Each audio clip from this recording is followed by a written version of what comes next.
Have you ever stopped to think what it really takes for an organization, any organization, to truly adapt and, thrive when the world just keeps changing so It's fast? more than just smart people, isn't it? It really is. It seems to be about having the right people with the right skills and maybe just as importantly, the right perspectives to navigate all that constant change. Absolutely. Welcome to the Deep Dive. We're the podcast that digs into your sources to pull out the most important insights. And today we're diving into the pretty fascinating world of the cooperative extension system. Right, established way back in 1914. I mean, that's over a century ago. Exactly. And that makes it a remarkable case study, really, of an organization that's had to continually reinvent itself just to stay relevant. Think about what they've navigated. Yeah. Shifting funding, huge demographic shifts in the U.S., like urbanization, much more racial and ethnic diversity. And of course, the absolute explosion of technology.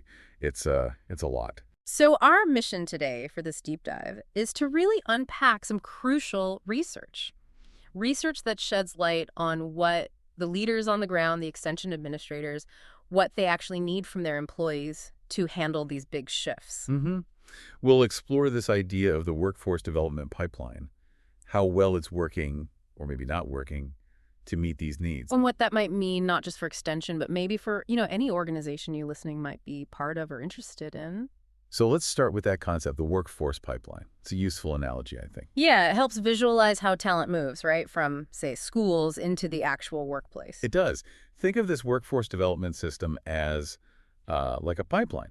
Its job is to connect the supply of talent coming from universities, communities, training programs, Okay. with the demand for that talent from different industries, specific companies, particular job roles. And for the organization to really hit its goals, that pipeline needs to deliver the right fit. The skills have to match the job. Precisely. You need that alignment.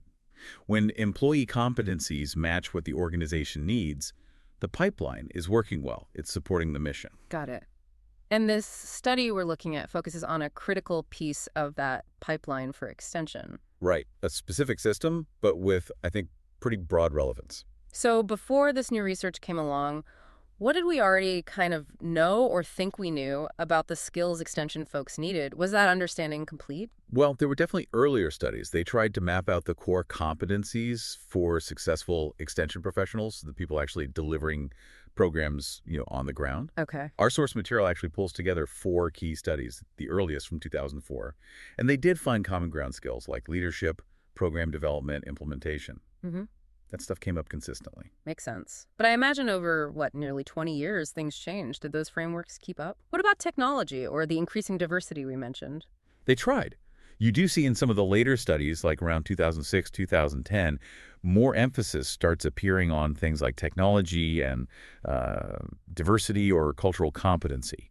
So reflecting the times. But not total agreement. Interestingly, no. The most recent study referenced in that review, from 2020, it actually didn't flag technology or marketing as core competencies from its particular viewpoint. So you already see some, let's say, inconsistency bubbling up in the literature. Okay, but here's where it gets really interesting, right? There was a big blind spot in all that previous work. A huge one. This is the critical point. All those earlier studies, they only looked at the supply side. Meaning they asked the employees themselves or the academics educating future professionals what skills were needed. Okay, so what they thought was important. Exactly. But crucially, none of them went directly to the people actually hiring and supervising these professionals. The administrators. Right. No one asked the managers, the directors, what they needed on the demand side. And that's the gap this new research fills. It finally brings in that administrative perspective. Okay, so this study zeroes in on them. What was its main aim? Its main goal was pretty straightforward. Understand what the leaders in the land-grant university extension system, specifically state directors and the state 4-H program leaders, what they believed employees needed to be effective right now. And how did they figure that out? What was the method? They conducted in-depth interviews with 20 administrators, and they made sure to get a really diverse sample across 15 different states. Diverse how? Small states, large states, urban, rural, states doing well economically, others struggling, politically liberal, politically conservative. Yeah. They really tried to capture a cross-section. That sounds thorough. Yeah, and they even had the administrators do a SWOT analysis, strengths, weaknesses, opportunities, threats, just as a way to get them thinking broadly before the interviews. Then they carefully coded all those interview responses against those competency frameworks we talked about earlier. So what was the big finding? Did the administrators agree with the skills identified in the past? Overwhelmingly, yes. They found, quote, comprehensive support for all competencies illuminated in the literature. So they absolutely valued those traditional skills. Like program planning, leadership. Exactly. They talked a lot about needing employees who are skilled in program planning, evaluation, communication, leadership, professionalism. For instance, one administrator, Alfred, said, our agents represent the organization and must be a pillar of the community. Real professionalism needed there. Right. And another, Elizabeth, stressed how important a clear program planning process is, especially, to figure out how you get funding. Very practical. Okay, so the established skills are still definitely needed. But did they identify any major gaps, skills that maybe the graduate programs, the supply side, aren't consistently delivering? Yes, and this is really the core of the mismatch. Even though they supported all those competencies, the administrators specifically called out technology, organizational management, including volunteer management and community development as essential skills That they aren't seeing. that they feel the extension education graduate programs just don't uniformly provide. It's a clear disconnect. Wow. Can you give an example? Sure. Ryan had talked about needing to integrate technology and extension effectively. And Robert saw marketing as a massive opportunity, saying, marketing is a huge opportunity for us, especially mentioning social media. These were seen as critical, but lacking in new hires training. So a skills gap. But the conversation didn't stop at just skills, did it? You mentioned demographics earlier. No, it definitely didn't. That was another really strong, consistent theme that came through employee demographics. Diversity, or often the lack thereof. What were they saying? Well, one administrator, Rhonda, put it pretty bluntly, reflecting a common view, we have a predominantly Caucasian staff.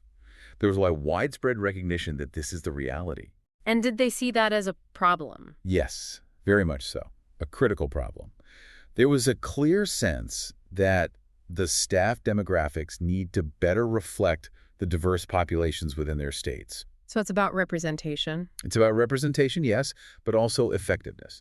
Alfred, for example, said, I think we could do a better job of diversifying the pool so that our workers more closely match the demographics of the state. It's about being able to connect and serve everyone. And what happens when that diversity isn't there? What's the actual impact on the ground? It can directly hinder their work, their mission. One state director, Brian, shared a pretty stark observation. He said, there are some parts of the state where a white person is not welcome. And extension absolutely has to have the staff to serve those areas too. That really highlights the practical challenge. It does. And Carolyn also spoke very powerfully about this. She described how a lack of racial or ethnic diversity, or even just language barriers, can be a direct barrier to the participation by people of color. So people just don't engage. Right. She said, if you don't speak the language, if you don't look a certain way, then they're not going to really embrace you. But she also pushed back against seeing that as an insurmountable obstacle. Oh. Yeah, she added, but I think that's an excuse. I think we need to overcome that and figure out ways to be more culturally competent and relevant. So it's about skills and lived experience. Exactly.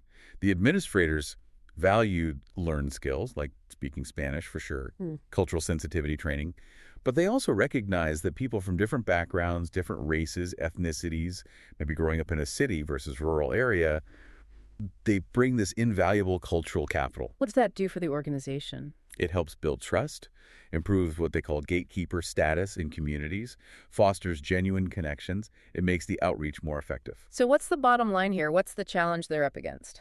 The core problem they articulated is that they are really struggling to hire individuals with relevant lived experiences or those with cultural competencies who also have all the other required extension skills. Ah, so it's finding people who tick both boxes. Precisely. Yeah. It's a double challenge hitting the pipeline. They need the technical skills and the cultural competency or lived experience, and it's hard to find candidates who bring it all. Oh, okay. So if we put this all together, it sounds like the research is pointing to a really significant mismatch, a gap between the education people are getting and what the job actually demands on the ground. That's exactly it. It's a clear, critical misalignment. The study basically concludes that the curricula preparing extension educators are, frankly, out of step with the competencies administrators need in their workforce today. And what are the consequences of that mismatch? For the employee first, maybe. Well, for the employee, you can imagine, it means stress. difficulty meeting expectations, maybe feeling unprepared or overwhelmed. Yeah, I can see that. And for the organization? For the organization, it can mean dissatisfaction with new hires. It forces them to invest in expensive on-the-job training or remedial training just to get people up to speed. Which costs time and money. And ultimately, the study says it leads to a reduction in performance toward the organization's objectives. It slows down their ability to actually achieve their mission. And that cultural competency piece we talk so much about, is the education system addressing that? Largely, no. That was another key finding. Extension education graduate programs, for the most part, just don't include systematic training in cultural competency. So that gap in the pipeline is particularly wide there. It really is, and it makes that hiring challenge we just discussed even harder for administrators trying to build a more diverse and effective workforce. Okay, this sounds like a serious problem for extension, and maybe other fields too. So how do we start to fix this broken pipeline? Did the study offer solutions? It did. It suggests tackling the mismatch at 3 different points in that workforce development pipeline. 3 points. Okay, what are they? Uh, Pre-employment preparation, basically, what happens before someone gets hired, then recruitment itself, and finally onboarding and ongoing development after they're hired. All right, let's take pre-employment first. What needs to change in higher education? The big recommendation is pretty clear. Yeah. Revise the curricula in higher ed extension programs. Oh, so? Put a much greater focus on developing cultural competency. Beef up the training in modern technology and marketing skills. And provide better grounding in organizational management, volunteer management, and community development processes. Basically, teach the things administrators said are missing. Makes sense. Address the gaps directly in the training. What about recruitment? How do they get a more diverse group of people applying in the first place? Yeah, that needs specific strategies, maybe broad recruitment campaigns like the Teach Ag initiative and agriculture education to raise awareness and attract different kinds of candidates. Okay. And also expanding successful programs they might already have, like college student internships, which can be a great pathway for diverse talent to get experience and exposure to extension work. So better outreach and pathways in. And then finally, what about once someone is hired? Onboarding and development. Right. So for new hires, the suggestion is that the state extension systems themselves should create targeted professional development. Training focused specifically on those competencies the administrators highlighted as important but often lacking. Like in-house training to fill the gaps. Exactly, and potentially using internal training or advancement models as a way to bring in people who have that valuable lived experience or cultural capital, even if they don't have, say, the traditional extension degree initially. You train them up on the other skills internally. Okay, interesting. So multiple points of intervention. Yeah, fixing the pipeline isn't just one thing. It's about improving preparation, broadening recruitment, and strengthening development once people are in the door. So just to kind of wrap this up, this deep dive really underscores how vital it is to align education and recruitment with what organizations actually need on the ground, not just the technical skills, but also the demographic realities, the cultural competencies. Absolutely. It highlights a challenge that's probably not unique to extension, right? How do organizations adapt not just to new technologies or economic shifts, but to the changing face, the changing needs of the very communities they exist to serve? Yeah. And that leaves us with a final thought, a question really, for you listening. What does this exploration of the extension system's workforce pipeline make you think about in relation to your own field, or maybe an organization you care about? How well is your industry's talent pipeline doing?